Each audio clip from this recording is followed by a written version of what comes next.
Voici le Doc Mayou. Je ne sais pas s'il est de retour à la maison, s'il s'est remis de ses remarquez, je parlais de ses émotions, mais c'est rare qu'il y en a. Mais écoutez, hier, j'ai vu un grand sourire, j'ai vu une barbe au vent, des cheveux au vent. Il avait fière allure du côté de Saint-Tite parce qu'il était dans sa charrette avec les chevaux. Moi, j'ai vu la photo avec la charrette alors qu'ils étaient tous assis Oui. À bord, mais qu'attendaient les chevaux. Exactement.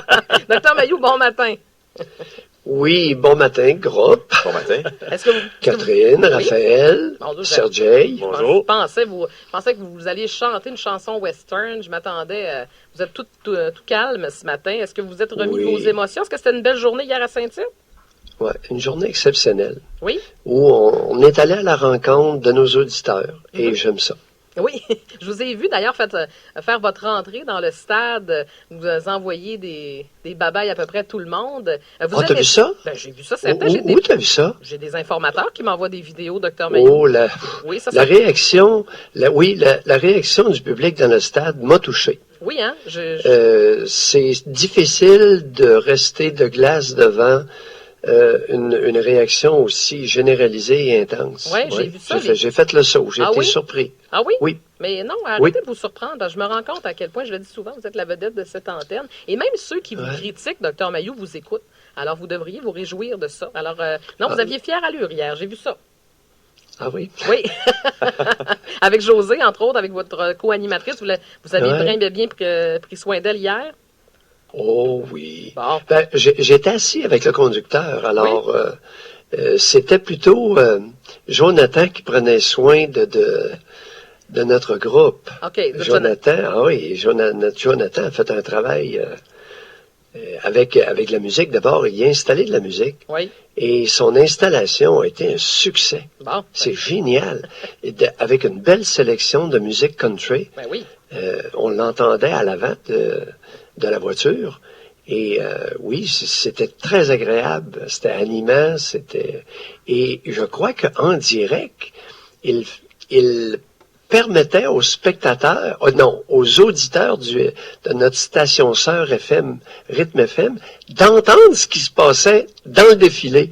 C'est génial! Absolument, oui. Je sais qu'il y a eu quelques collaborations hier avec notre station sœur, en effet. Fait que vous étiez partout. Vous étiez au 106.9 au défilé à notre station sœur de rythme, Docteur Mayou. Ouais. Vous êtes de plus en plus partout. Ça nous inquiète énormément. Je pense que ça nous inquiète sérieusement. Et avec raison. Ben non, ça inquiète. Oui, ça inquiète beaucoup de monde et avec raison. Pourquoi vous êtes notre Éric Salvaille, Docteur Mayou? Attention, oui, là. Mais différent. Pourquoi vous dites que ça inquiète les gens? Oh, avec raison, parce que ce matin, d'abord, j'ai relevé une erreur dans le Nouvelliste qui fait une espèce de pub de jeunesse sans drogue. Et il y a un médicament, 3 sortes de médicaments, antidouleurs, dépresseurs et stimulants. Lorsque les parents prennent certains de ces médicaments-là, les adolescents vont aller en prendre dans la pharmacie. Oui. Et il y a un médicament qui n'a pas d'affaire là, c'est la kétiapine, le Seroquel. Ce n'est pas un dépresseur et ce n'est pas un produit dont les adolescents abusent. Okay. De plus, il est relativement sans danger. C'est un des médicaments les plus sécuritaires dans toute la pharmacopée. Alors, il n'y a pas d'affaire là. Bien vouloir, kétiapine, retirez ça de la pub Jeunesse sans drogue. Bon, OK? C'est dit. Hey, Docteur Mayou? Bon. Deuxièmement, la santé d'Hilary, c'est très particulier, on va en reparler. Mais l'autre point qui retient mon attention ce matin, gang, c'est l'abattage maison. Toujours permis malgré une nouvelle loi. C'est l'abattage des agneaux. Okay, c'est Faux problème. Bon, c'est pas là que j'allais ce matin, mais... Non, mais je le dis comme ça, puis on y reviendra. Okay. Oui, où tu t'en allais ce matin? Je t'écoute. Oui, je veux faire un lien avec... Parce que là, hier... Je mets pas cette pub. Ben oui, je vois ça. Là, ce matin, on reparlera des agneaux une autre fois, ça vous dérange pas. Je maîtrise moins le dossier des agneaux. Non, c'est que hier, je me suis questionnée. On voyait beaucoup de commémorations pour, j'aime pas dire le 15e anniversaire, là. C'est pas un bel anniversaire à souligner du 11 septembre. Mais demain, ça va faire 10 ans également la fusillade tragique au collège Dawson. Et là, ça relance tout le débat des armes. Et j'ai pensé à vous hier. Et, Docteur Mayou, au départ, il y a 1 an avant de travailler avec vous, j'étais de celles qui disaient que oui, ça prend un registre et ça prend...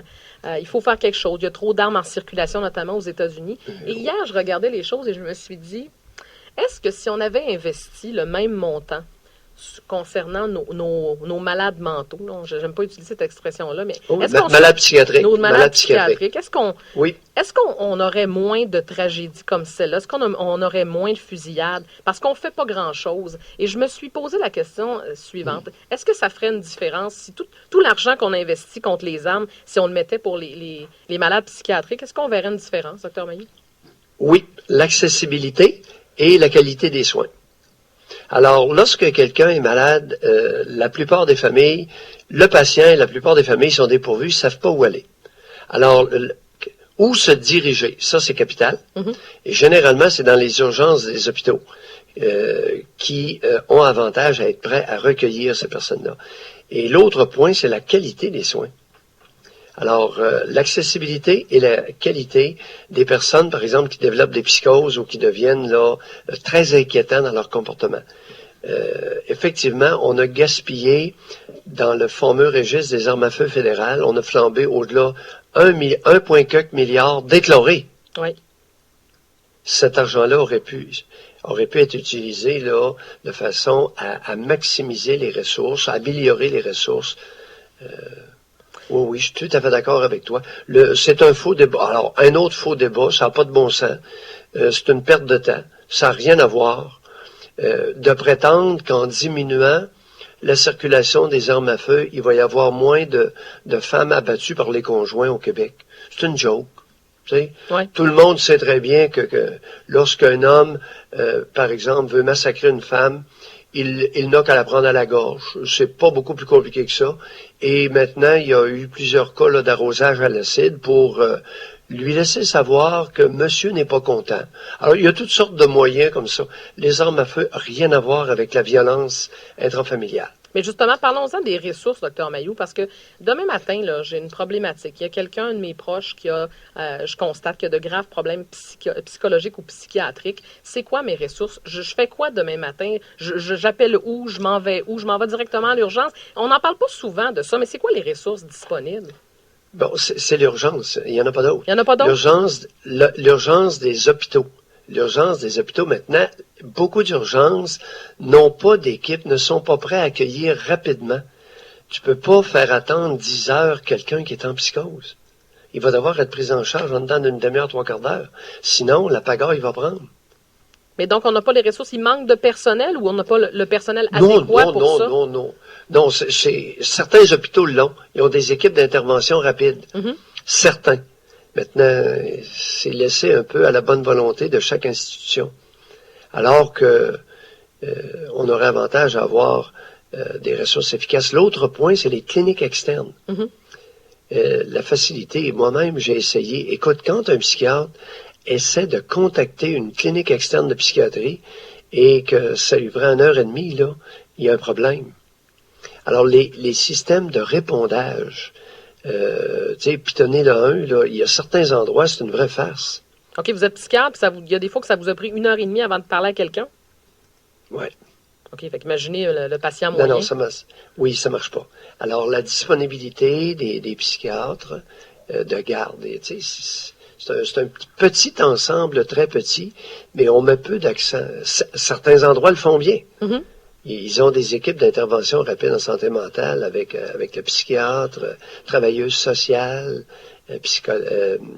infirmière psychiatrique. Infirmière psychiatrique, extrêmement important. Mais est-ce qu'il y en a beaucoup, Dr. Mailloux, dans nos établissements, des infirmières en psychiatrie? Demain matin, je me présente à l'urgence. Là. Je me présente pas pour une entorse à la cheville. Mettons, je suis en psychose. Est-ce qu'il y a quelqu'un, une infirmière rapidement, qui vient me voir, qui est vraiment spécialisée là-dedans? Ça dépend des endroits. Okay. Alors là, je n'ai pas la liste, mais je sais c'est pas que... partout. Oh, non.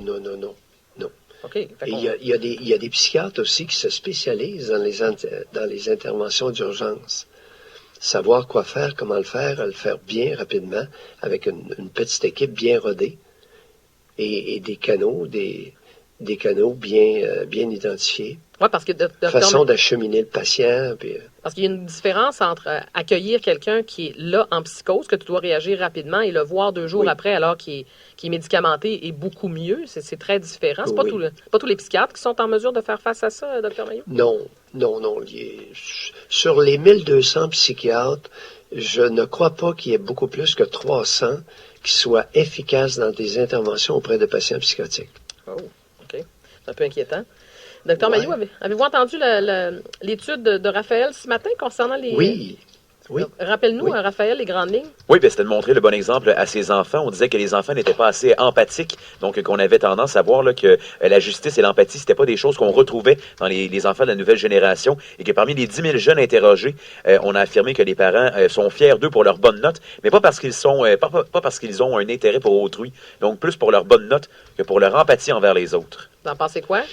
Ah, écoute, c'est la base. L'exemple parental. Et ce matin, je vais vous en envoyer une petite dans les dents. L'intérêt pour autrui d'un adulte, généralement, va être consécutif à l'intérêt que ses parents lui ont porté. Oui. Je m'en doutais que vous en liez. En effet, docteur Mailloux, mais c'est vrai. Alors, allez domper vos bébés dans les garderies, puis ensuite, demandez-leur, lorsqu'ils seront adultes, d'être empathiques. Ce sera impossible, chers amis. Ah, vous faites un lien encore? Vous nous ramenez aussi jeune que ça? Ah oui, vous faites un lien avec les garderies ce matin? Je pense que ce matin, au moins, je vais faire l'unanimité dans la confrérie psychiatre et psychologue. Tout le monde va être unanime.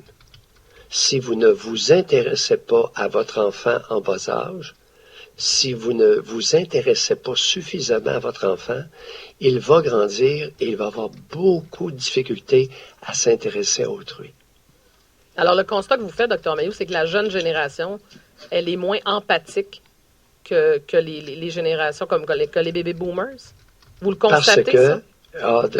Parce que, probablement, leurs parents s'intéressent moins, se sont moins intéressés à eux. OK. Et, Dr Mailloux, est-ce que ça se peut aussi que Oui. les parents n'admettent pas assez leurs erreurs? Donc, le fait de se corriger, le côté éthique dans ces situations, est-ce que c'est possible, ça aussi? Ben oui. Mais oui, écoute, lorsqu'on fait un sondage, c'est vraiment disgracieux. Il y a eu un sondage qui a été fait il y a un certain temps et 95% des parents s'estimaient bons parents. Ben oui, compétent. C'est complet de s'estimer, oui, compétents, des parents compétents. Ouais. C'est une farce. Alors que les parents compétents sont très minoritaires. C'est pas 95, c'est beaucoup plus, 35, 40 d'après moi. Maximum. Et à des degrés différents de plus ou moins compétents. Mais À des degrés différents. Mais Alors, on n'est pas compétent ou incompétent. On est plus ou moins raisonnablement compétent et on est plus ou moins déraisonnablement compétent jusqu'à extrêmement mauvais. oui. Mais docteur Mailloux, ça revient, on en a déjà Alors, jasé. 95%, c'est une farce. Oui. Moi, c'est la pire farce que j'ai jamais entendue. Que 95% des parents s'estiment bons parents au Québec, c'est une farce, c'est dément. Ouais. C'est un mensonge à soi collectif déplorable, embarrassant, gênant, honteux. Oui, bien, docteur Mailloux, ça revient. Si la question de base, c'est vous considérez-vous compétent comme parent? Ben oui, 90-95% des parents vont vous répondre oui, même s'ils ne se sentent pas compétents. La question est mal posée, docteur Mailloux. Si je vous dis, si vous Non, demandez... oui, elle est mal posée. Elle est très bien posée et révèle le mensonge à soi éhonté dont sont capables un gros pourcentage d'adultes. Oui, ben c'est ça. Oui, en fait, oui. C'est bien. Bande de menteurs. Bon, on est menteurs. C'est ça que ça veut dire. Oui, c'est-à-dire on est menteur. On se ment en nous-mêmes. Majoritairement menteur, pas tout le monde. Non, mais une bonne partie. Mais les menteurs se cachent derrière ceux qui ne le sont pas. Ben, c'est parce qu'il commence à en avoir une gang là, de cachés, parce qu'il y en a qu'on voit, là, ça doit dépasser à quelque part, docteur Mailloux. Oui. Ils se cachent derrière leur barbe. Ah, c'est ça. Oh, non, on n'ira pas là. Oh! Docteur Mailloux, allez vous préparer, Oui. remettez-vous de vos émotions. Je pense que je vais faire un petit montage de votre vidéo où vous avez le pied dans le sang hier. On va placer ça sur notre page Facebook. On vous retrouve à 9h30 Ah oui? avec José. Oui, on va faire ça. Aïe. Bye.